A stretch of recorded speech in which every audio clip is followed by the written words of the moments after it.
welcome to the Hoop Collective podcast. We talk about the NBA, which we're doing at 1 a.m. Eastern on Wednesday morning. Joining me from down the street here in Boston, he was with me when we were at the 76ers really impressive and mildly stunning victory over the Boston Celtics on Tuesday night to go ahead 3-2 in the series. It's Jamal Collier. What's going on, Jamal? That didn't feel like 1 a.m., Brian. Yeah, well, I had an interesting day. I got up in New York City at 5:30, flew to Boston. I did TV in New York for 4 hours and flew to Boston at 3 o'clock, and now it's 1 a.m. So we're working on 19-hour day at this point.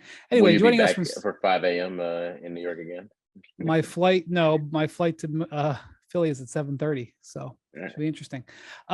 Joining us from San Francisco, California, our Lakers writer and analyst is Dave McMenamin. Hello, Dave.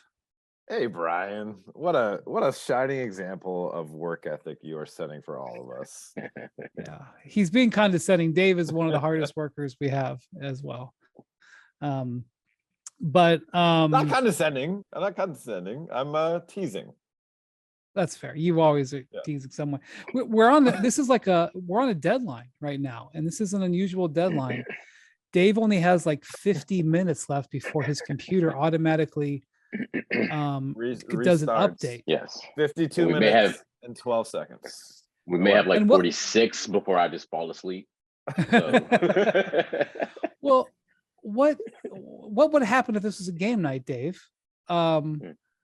What would happen if the Lakers were playing tonight? What would you do? With it being a game night, or the difference, I would say, between this activity we are involved in and a game night, I allow it to restart and we go 10 minutes and I resume whatever the work I'm doing. I see. Okay. All right. Well, we're gonna stay to that clock for various reasons. I think we should start with the game that Jamal and I were at tonight, where the 76ers pretty much controlled this game for most of the way, and certainly for the whole second half. And the thing about it, guys, is I was preparing myself for potentially a transcendent moment, because when you get into these series where it's 2-2 game 5, that's when sometimes you see guys do like super heroic special stuff. And there were many candidates here. James Harden had a couple of 40-point games, was brilliant down the stretch of game 4. Joel Embiid had been playing better. He looked like he'd been getting stronger, although he ran out of gas at the end of game 3. But, a month ago, 6 weeks ago, I realized when his knee was healthier, but 6 weeks ago, he scored 50 points here in the performance that probably, iced his MVP that he got last week. Jason Tatum or Jaylen Brown, either of them could have come through with a brilliant performance. It wouldn't have surprised me. And the way the game went, Jamal, was Embiid played good. He had 33 points. That's good. That's also what he averages. And he shot 10 of 23, not so good. Like, he had good moments. Like, he's a really good player, he's the MVP, but he had basically an average game. I guess if you want to account for playoff pressure, maybe it was a tick above average for him. James Harden had a very nice floor game, made a lot of good decisions, applied pressure. He took 8 shots. Okay, he had 17 points. He took 8 shots. It was his third best game of the last week. Now, Tyrese Maxey played his best game of the playoffs, had 30 points.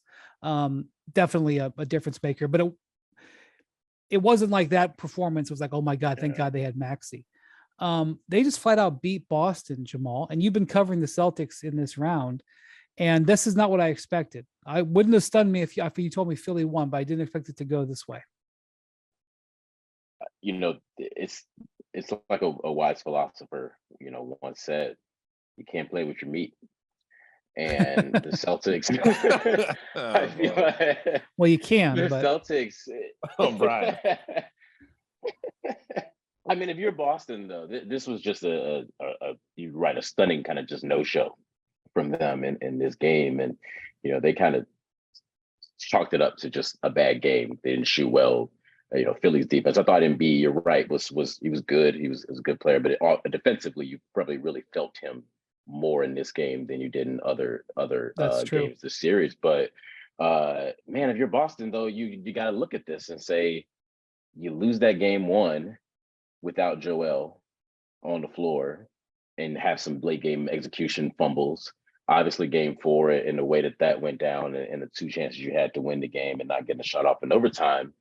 And you blow both those chances, you lose these winnable games, and now you kind of set yourself up for having a dud like this. And now you're on the kind of brink of elimination. I think that is where, if I'm Boston or a fan of the team, sort of kicking yourself just to say like, wow, this one bad night really kind of gets magnified when you just have been fumbling winnable games really all postseason, and especially in this series.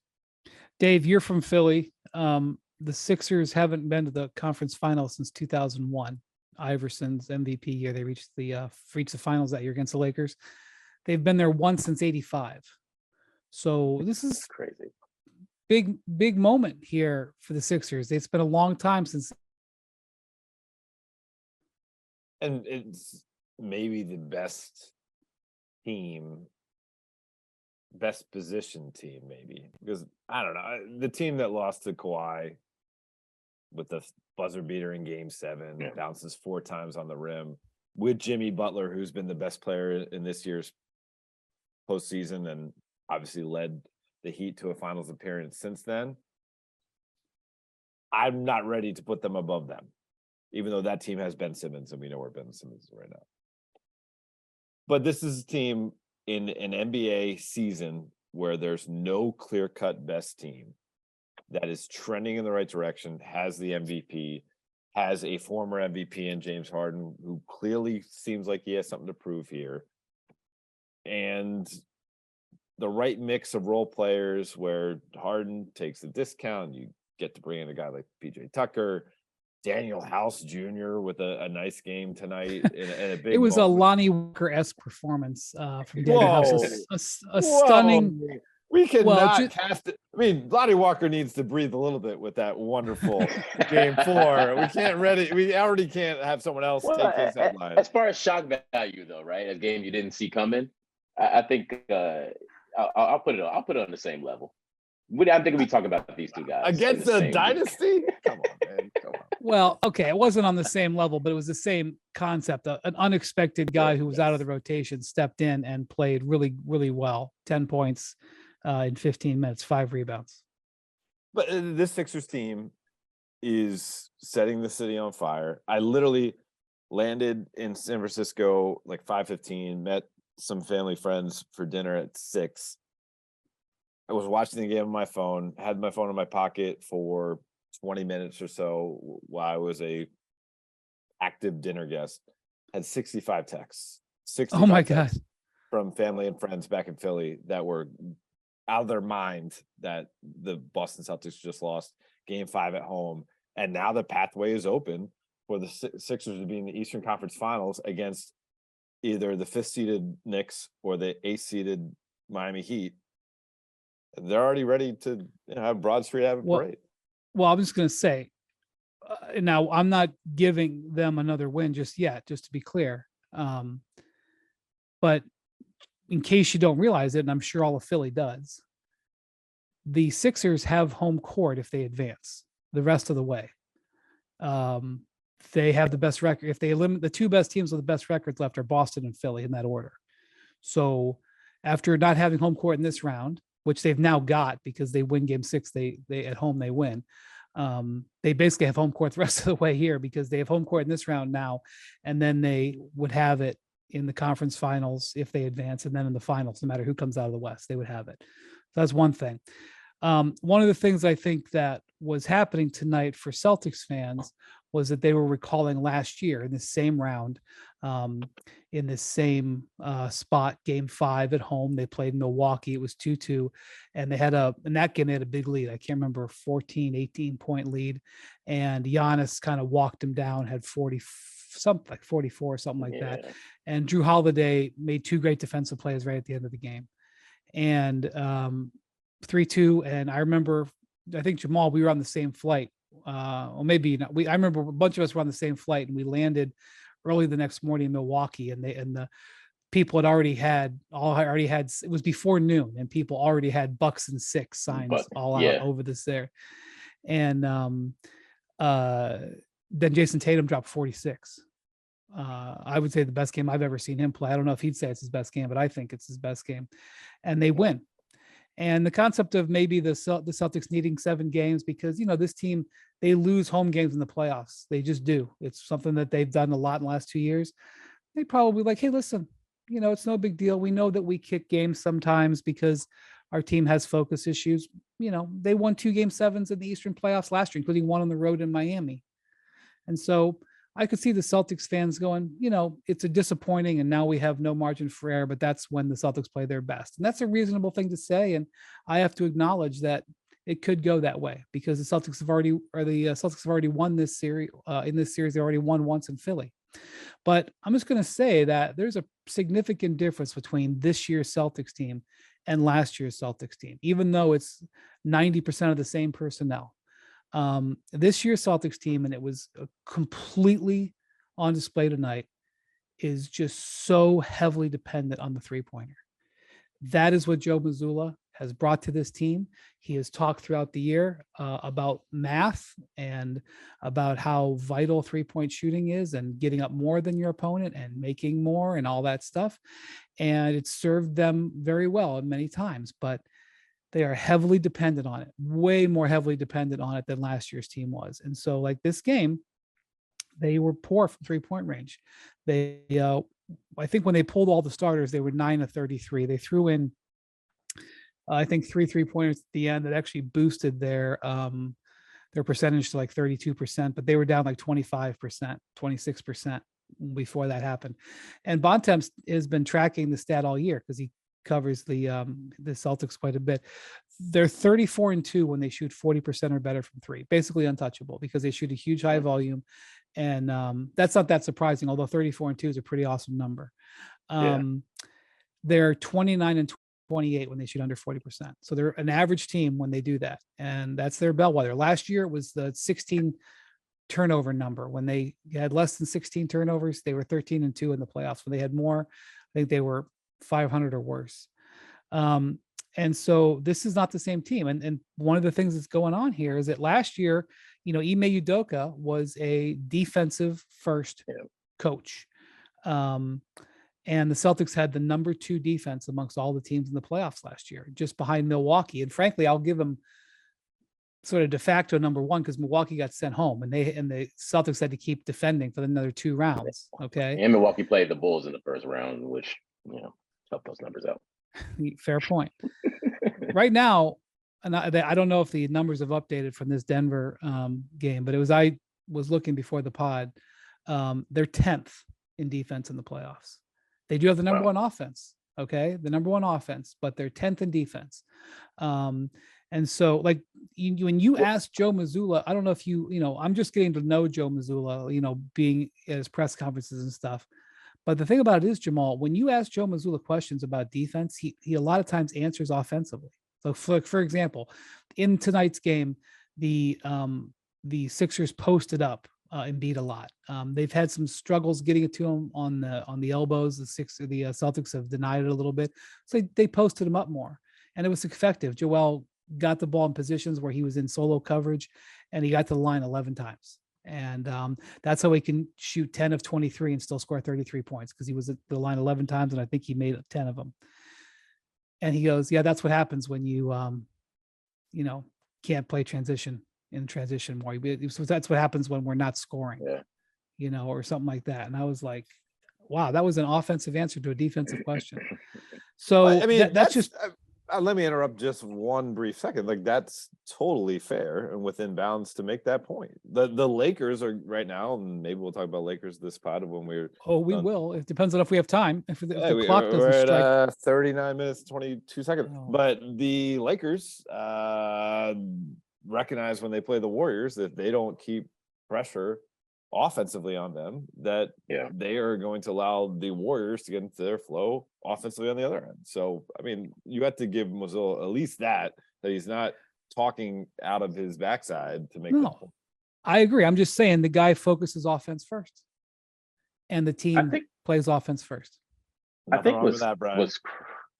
what's crazy about the Celtics though is we see these stretches where they do feel like the same defensive team, where they have a like that fourth quarter against Embiid. They ended up losing that game against game 4, but that fourth quarter against Embiid, and as they were making the comeback in the second half in general of game 4, I felt like it was because they just smothered Philly on defense, and that was sort of leading to everything that they got on offense. So they had these like this. It's obviously the sort of frustrating and kind of complex thing about Boston, right? Is that they have the moments where it does look like the team of last year, just everything kind of comes together. Well, and they've got good defenders, man. They had 3 guys.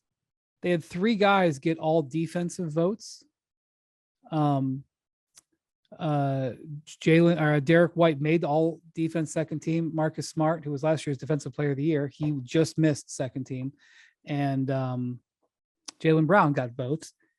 I don't think Robert Williams or Al Horford got votes, but they're both very good defensively. But like, here's what I mean, Dave. So last year when the Celtics went to the finals, Ime Udoka would regularly play Robert Williams and Al Horford together. So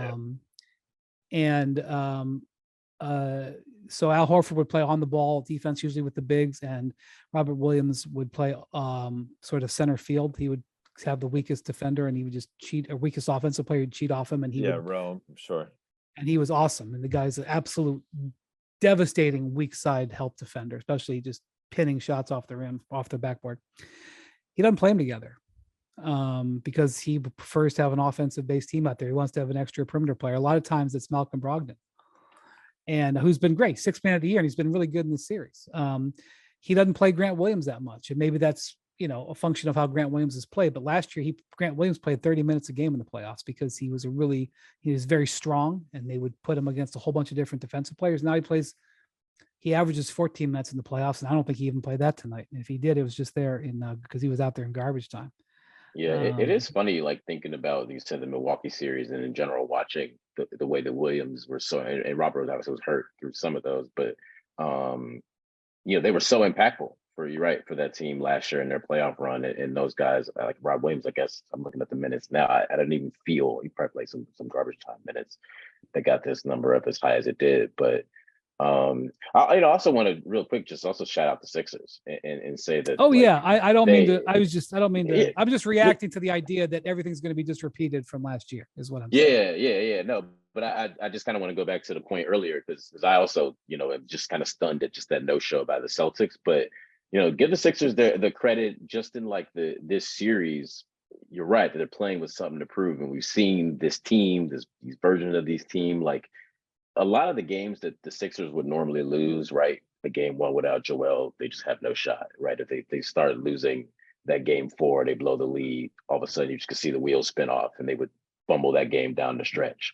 Even a game like tonight coming in on the road, whatever. Like I think it's been impressive to see the Sixers, show up and make this a real series, especially early on coming into it when Embiid's status was so questionable, when Harden struggles in 2 of the first 3 games and such. You could see quickly how this could have gotten away for them and become a quick series. And we sort of be doing this pod talking about what the Sixers offseason and future and outlook look like, right?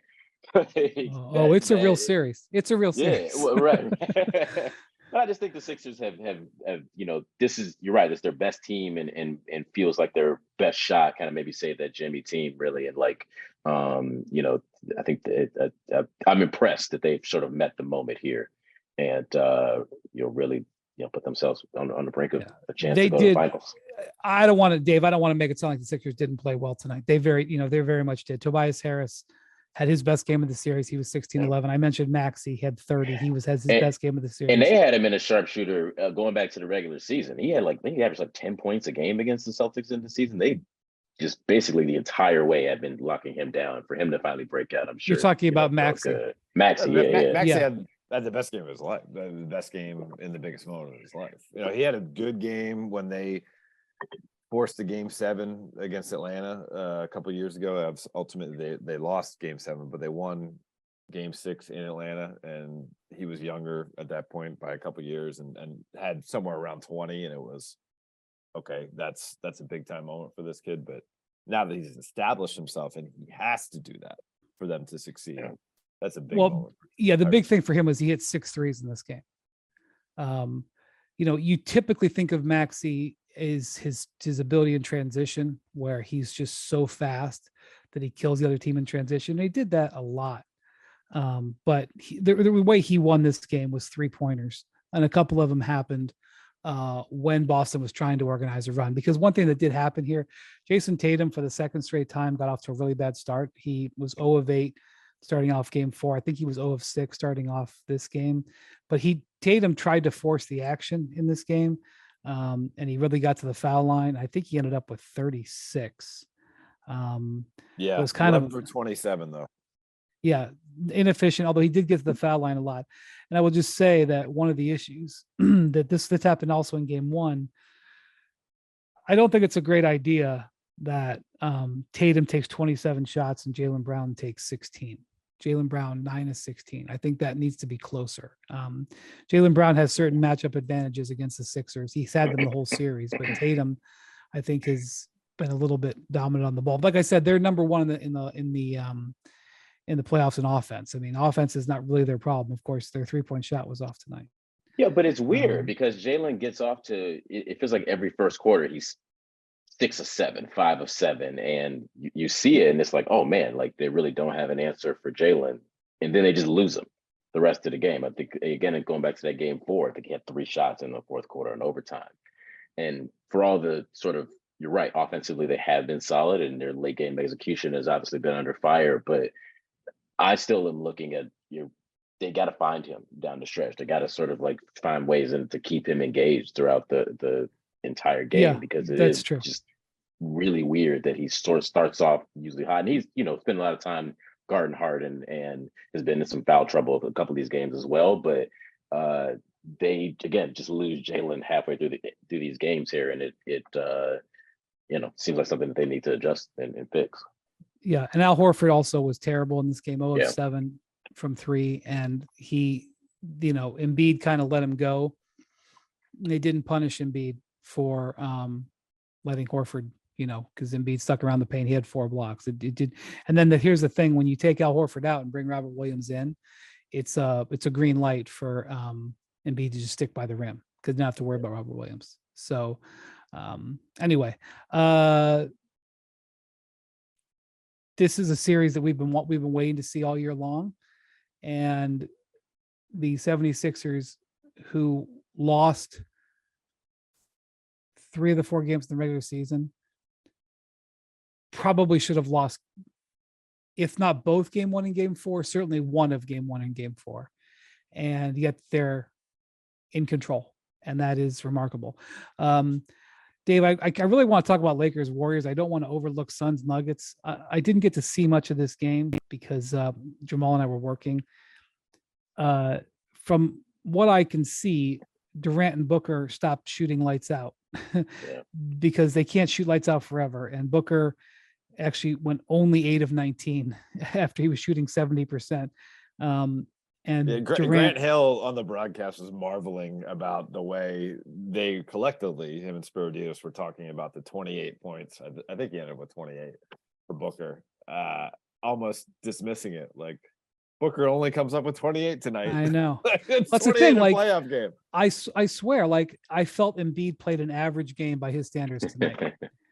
I mean, I don't think and he said after the game, he said he didn't play well. I mean, he is self-deprecating like that, but when you set the standard, I mean, that's the standard. I kind of get it. But Jokic had a gigantic triple-double. And they look like they got good contributions from their bench, especially Bruce Brown, who had arguably maybe the game of his life in this 2-2 situation. He had 25 off the bench, Dave. He also, the game was kind of out of hand at this point, but smart agitator type of move. Monty Williams has half his team for a huddle, like kind of on the court. If the huddle's on the court, that's a place where a player who's checked into the game is allowed to be. So Bruce Brown comes over and kind of does the peeking his head over, see what's going on the clipboard. Little forearm shiver from Kevin Durant. Jokic comes over, a further forearm shiver from Kevin Durant. Jokic totally sells it this time. Yeah, Kevin, he turned into Matt Ishbia. yeah, exactly. And Kevin Durant gets teed up. That's all caused by Bruce Brown. At that point, the game was something like 15, I want to say. But that certainly didn't help the momentum. And I'm not trying to say that Bruce Brown is some hero from this moment. That's the reason why the Nuggets won. But a little savvy gamesmanship from him on top of having a strong game. But the type of stuff that Jokic does, and I'm not saying anything everyone hasn't heard before, but there was a secondary break in, I think, the third quarter where Porter throws it ahead to KCP. KCP catches it. The throw is too high on the right wing. And so KCP makes a nice play just grabbing it, not allowing it to go out of bounds, and throws a really awkward bounce pass to Jokic in the lane. Jokic catches it in traffic while the defender's kind of closing in on his space, and just finds a way to like flip it up and in. Like that should have been a turnover. That should have been an offensive foul. No, it's a score. And it keeps the Nuggets allowing their momentum to continue. And it's not the type of thing you can put in the scouting report. Like that's the type of feel that this guy brings to the game. And that's why, so long as the Nuggets are alive in this postseason, whatever team has to face them will have a hard time with them. Yeah, he plays the game like he's playing with a mini ball and a mini hoop. I'm really just fascinated by the series, and like you're right on that way that Jokic just like, some of the stuff that he was doing in the regular season. I was one that was skeptical coming into the playoffs that he'd be able to do that or have that same success passing some of these guys open. And ultimately, I was like, we're going to need you to take, you need your best player to take those shots. And he's also done that, right? Like stepped up and put the big scoring performances when he's needed. Been able to sort of generate looks for everybody. I mean, the Nuggets have impressed me and shocked me kind of in a way that I thought that they didn't see them sort of playing at this level. But you're right, man. And Jokic is also just like, he's so tough, like a tough or a guy who's obviously not in the sort of traditional defensive center in that way. Like he has a toughness about him as well in the way he plays and on the court that I think is also kind of really stood out to me in the playoffs. That it's a fun series. I expect the Suns are going to still probably still have a game at least where they'll hit some shots. I guess it'd be game 6 because they don't have any. They got to do it now, but well, everybody I think was saying, well, can Booker take it even to another level? He's been scoring in the 40s. Can he have 50? Could Durant, get red hot? And, could they sort of steal one with a great performance? And that didn't happen. And Jokic had a very good performance, and that was good enough. So driver's seat for Denver there. Dave, last night you've covered a ton of high value playoff games. Last night was a pretty significant wild situation with the Lakers, just pouring it all out to get that 3-1 lead. I assume that it was a pretty interesting evening in crypto.com. What you walk away from it, and obviously we gave a little bit of a teaser on the Lonnie Walker night, and that I love games like that. And it's not that I'm tired of seeing the stars be stars, because that is what is so remarkable. That's what makes the NBA to the weekend warrior basketball player that I am not accessible, because these guys are so good.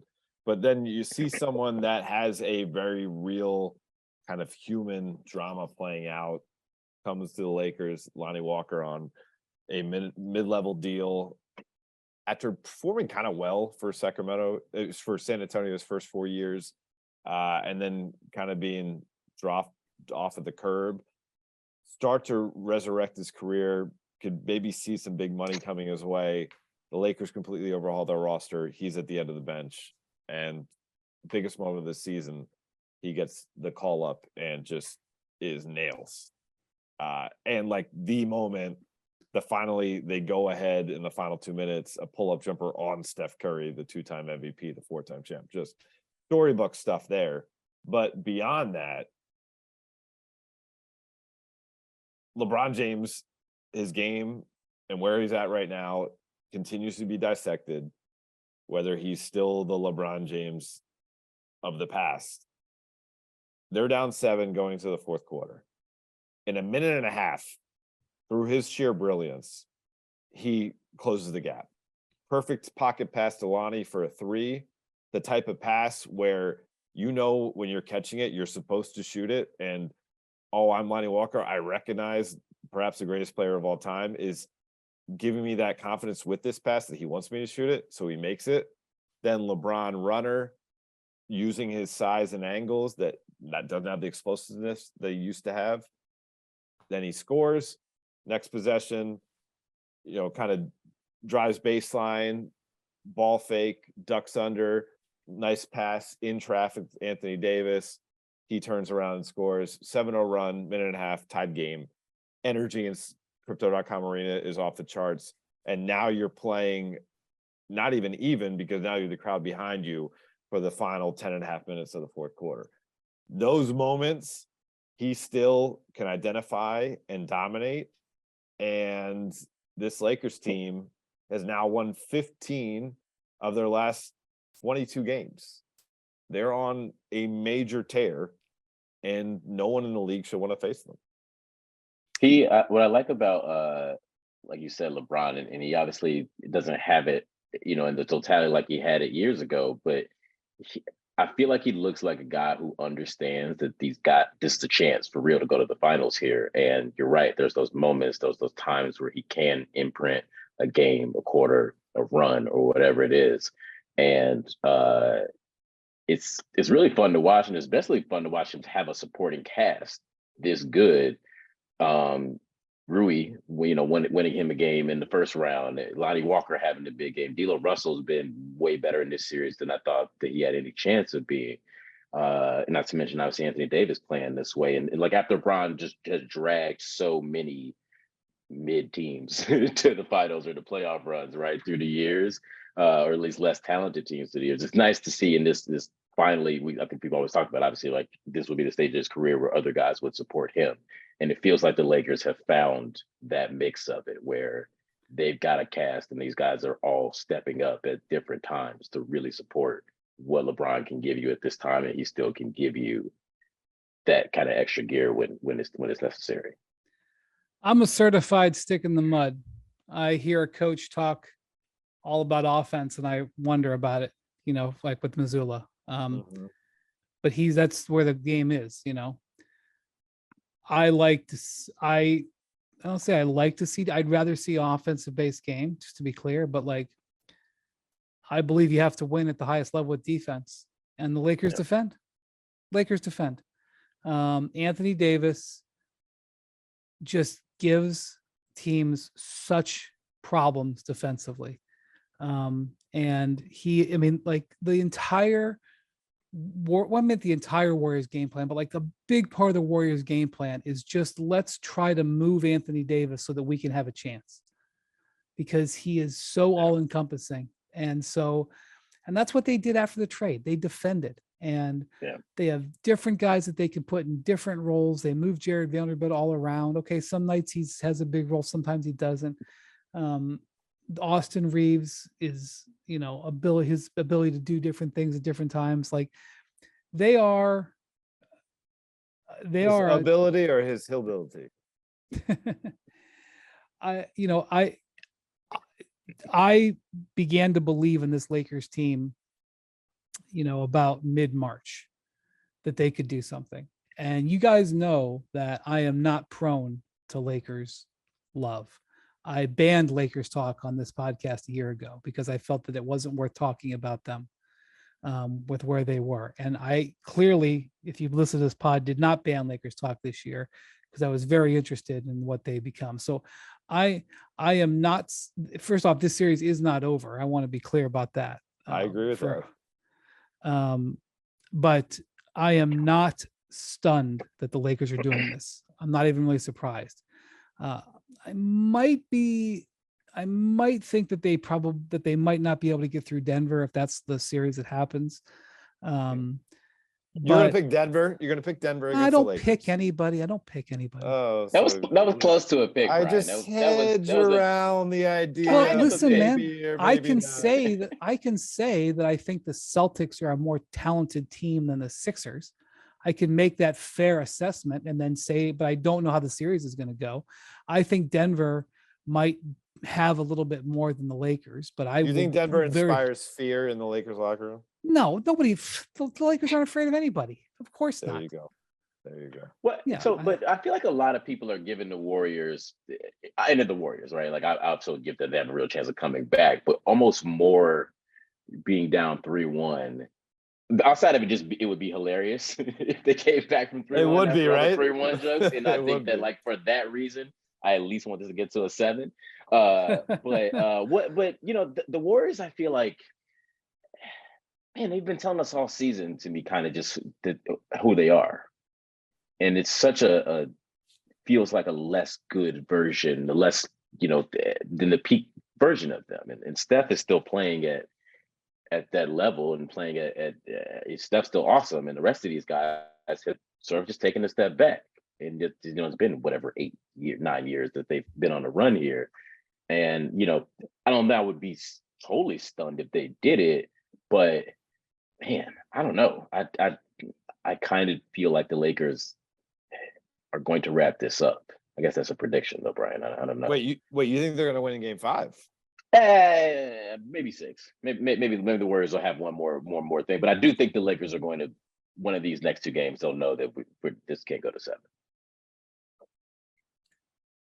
I'm not reacting to the Lakers' talent when I think that the Warriors are not done. I'm reacting to the Warriors' talent. Oh no. On the Warriors front, I'm totally with you, Brian. You were talking. Yeah. The reason I interjected was Denver. Okay. Yeah, I mean Denver's really good. Lakers are going to get to the Western Conference Finals and lose to Denver. Well, I mean, Denver's pretty good. I mean, Jokic is a real load. The thing that Denver has, is they have a lot of different. They have good depth, and they have good size, and yeah, I think that AD will still be a problem for them. I see people saying, well, Denver has more. They've got more size than because Jokic is. More of a impediment than Sacramento or Golden State has, and I'm like, I don't think so. Yeah, I think AD is still in position to have great dominating games, but I think Denver. Go watch the 2020 Western Conference Finals. Yeah, if AD played like that every year, he'd have 4 titles. I mean, that's who he's playing right now, though. That's my point. He's not playing as offensively as well as he did back then. Defensively, he's playing better. Defensively, he's just absolutely amazing right now. You guys are also counting that Devin Booker's been the best player in the playoffs this side of Jimmy Butler. Are we just putting the Suns that they got no shot here of still winning the series? Well, I wouldn't say no shot. I just think it's a big ask. My thing on the Suns is I'm very interested in their short-term future because I think these 2 guys are great fits for each other. There's games, and I think they're still very much filling each other out. Durant seems like he's not quite comfortable about where his shots are going to come from or whether or not he needs, because one of the things they're having an issue with is not getting up enough 3-pointers. They're losing the math game. And so I think he didn't tonight. He took like 3 tonight and he didn't make any, but I think Durant is playing a little bit outside of his comfort zone, trying to make it work. They're going to need to retrofit the roster and bring in players. If you're a free agent, I mean, they don't have a lot of money, but if you're a free agent that can have options as opposed to, you're going to get the same contract from a bunch of different places. I don't know why you wouldn't seriously consider Phoenix this offseason. I don't know why you wouldn't watch the way Booker and Devin, Booker and Durant play together and be like, I want to go be a part of that. Mm-hmm.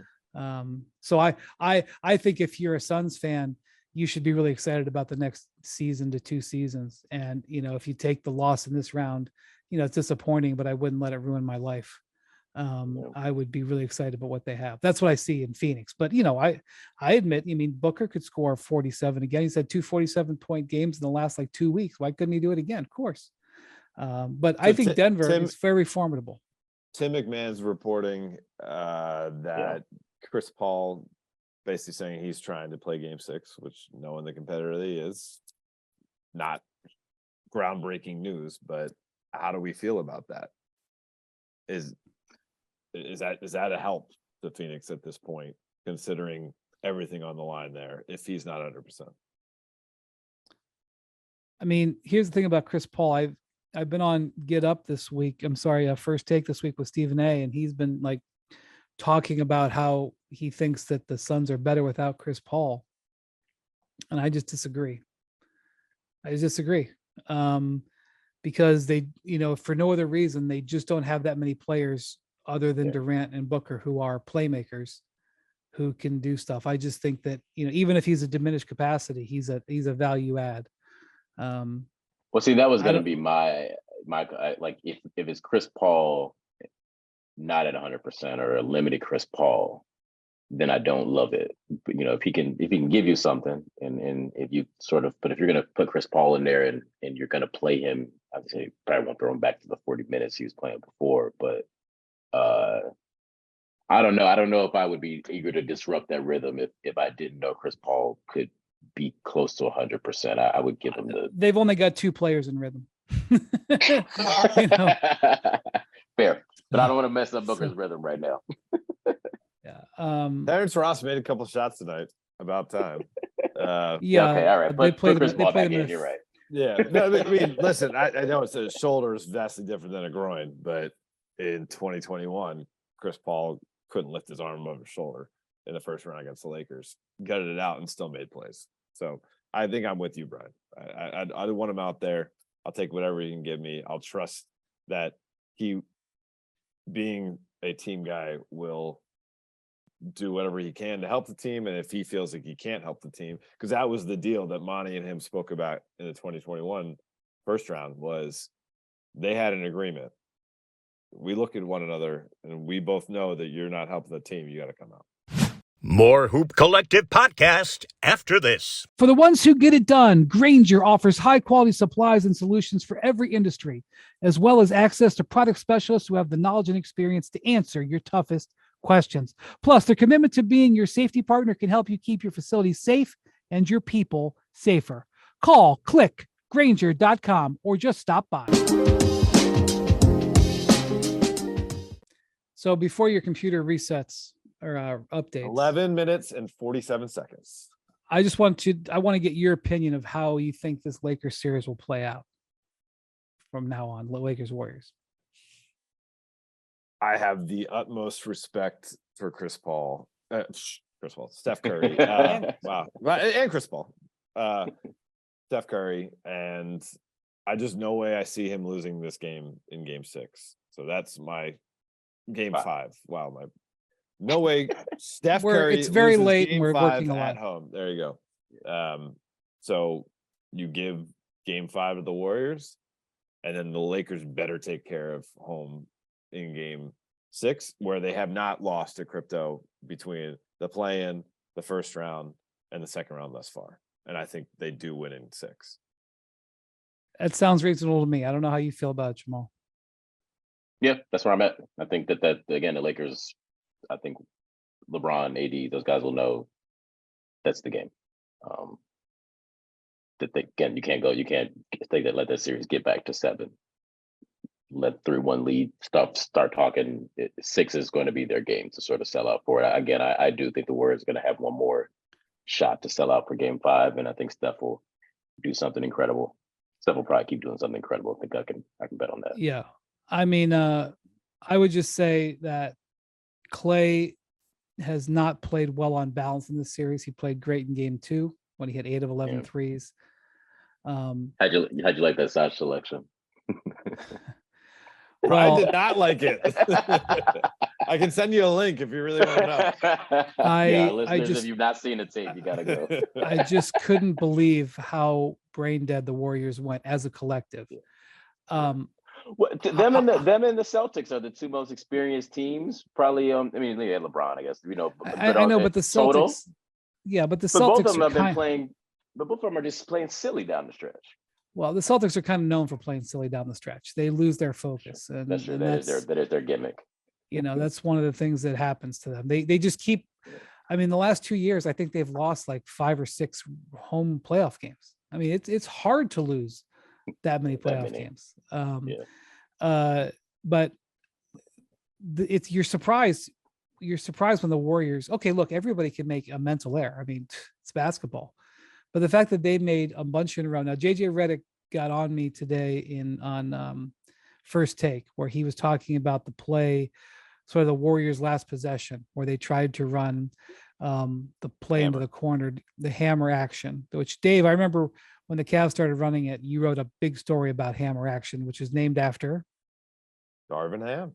George Karl would run it in Milwaukee with Darvin Ham and named it after him. Because of Ham's ability to kind of extend the baseline with this athleticism and throw a baseline pass, even if half his body was out of bounds, have the strength to be able to still find a shooter in the corner. Right. The concept is there's others actions that happen, a couple other different screens, but the concept is that a guy gets almost out of bounds on the baseline, and then so he creates an angle that's the pass is almost impossible to defend. And the ball gets to the corner with a guy who's been freed up by a screen, and he's a catch and shoot shot in the corner. And as I was listing off the mental mistakes I thought that the Warriors made, I thought Draymond made a mistake about getting into the air on that play. That's a fundamental of basketball. Don't leave your feet. This is what I say. Okay. Thank you, Dave. This is what I say. You don't leave your feet, especially in that moment. Yeah. And JJ said otherwise. JJ said, no, when you run hammer action, you are taught to jump.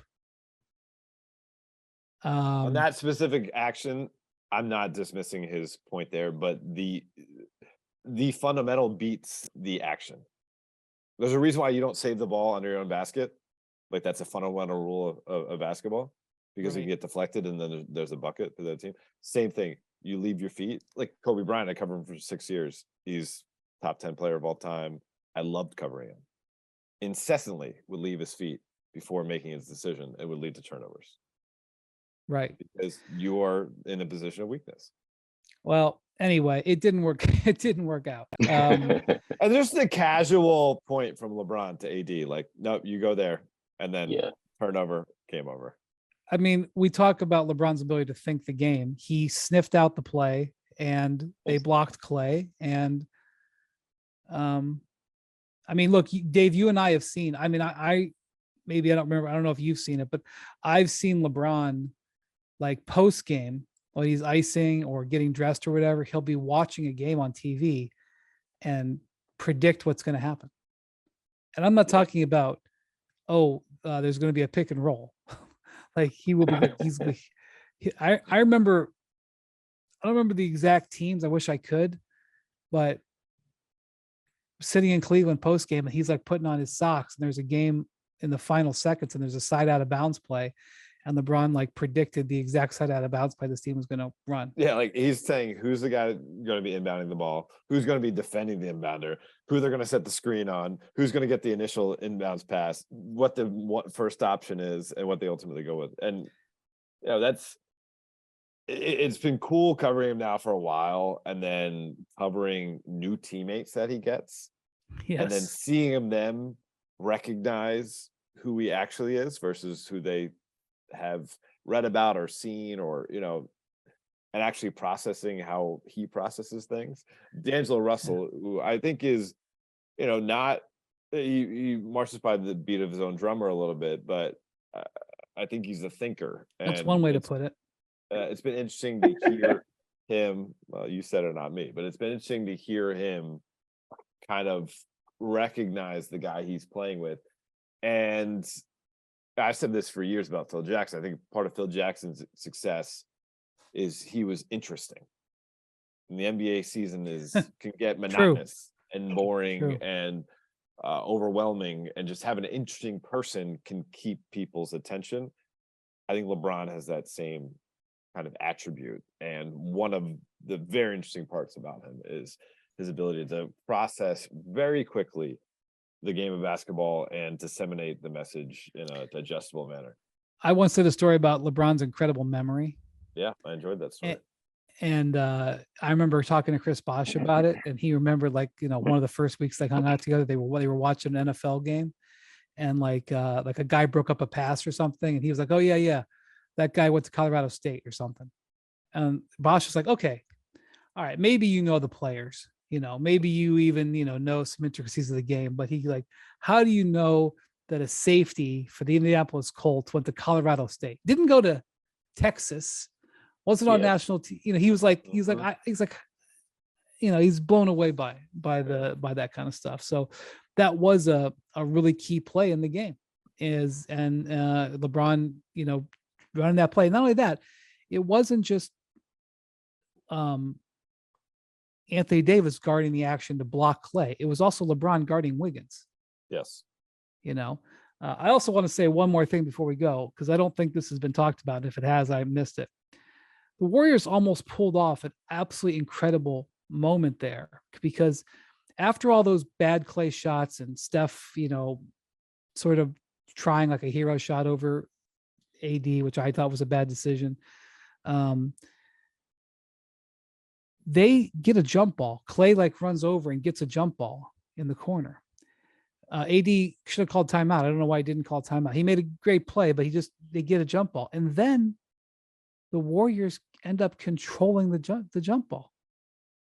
And this is what drove me crazy. And I didn't get to really go into nuance with it on television, but the Warriors pulled the rabbit out of the hat there. They were cooked. Clay somehow gets a jump ball and then wins the jump ball over AD, right? And Steph is holding the ball on the ground. And flings it over his head out of bounds. Well, that's the thing. Even if, okay, look, it's easy for someone to say, call timeout. Okay, yeah. Okay, even if he wasn't able to call timeout and like LeBron tied him up or whatever, and there's another jump ball or whatever, you do not throw the ball behind your head out of bounds. What are we doing here? I mean, how is that? I couldn't believe that. So I'm saying it's silly. It was atypical. And I got 2 minutes and 14 seconds. I'm going to tell you this one little nugget I got, because we're talking about Warriors' unbelievable plays. Draymond has the turnover. And I think many of us, if you were online today, you saw the clip of Dennis Schroeder giving him a look back, like, a look. That's what you just did? Are you kidding me? That's what you just did? Well, it was preceded, I don't know how many minutes prior to it, let's say 2 or 3, where Schroeder's trying to run a pick and roll with AD, has a weird angle, tries to throw it behind the back to AD, and it goes out of bounds. And right where it went out of bounds is where Rich Paul sits on the baseline. And Draymond Green was defending the action. And Draymond Green screams demonstratively to Rich Paul, get this fool off the court, talking about Dennis Schroeder for making that play. So revenge was swift. And he got him with that cunning look. You want to call me a fool? Well, who just turned it over in the biggest moment of the game? It was a great look, man. It was an incredible look. All right. Thanks for staying up late with us. Thanks for holding off the update, Dave. Thank you to Jackson for once again staying up late as we cross the 2 a.m. hour. Thank you to Jamal for joining us. And Jamal, I'll see you tomorrow in Philly, I guess, or later today. If he's booked his flight. Jamal sometimes just goes to the airport. And Dave knows that, like, I'm not happy. My travel stresses you out. Dave knows I'm not happy unless mess with that. If you guys got to do laundry, my mom's place is available. I'll send you that. Listen, I'm able to talk to you up on that. We'll talk about that offline. All right. Thank you for listening to Hoop Collective. We will talk to you guys with the Tims on Friday.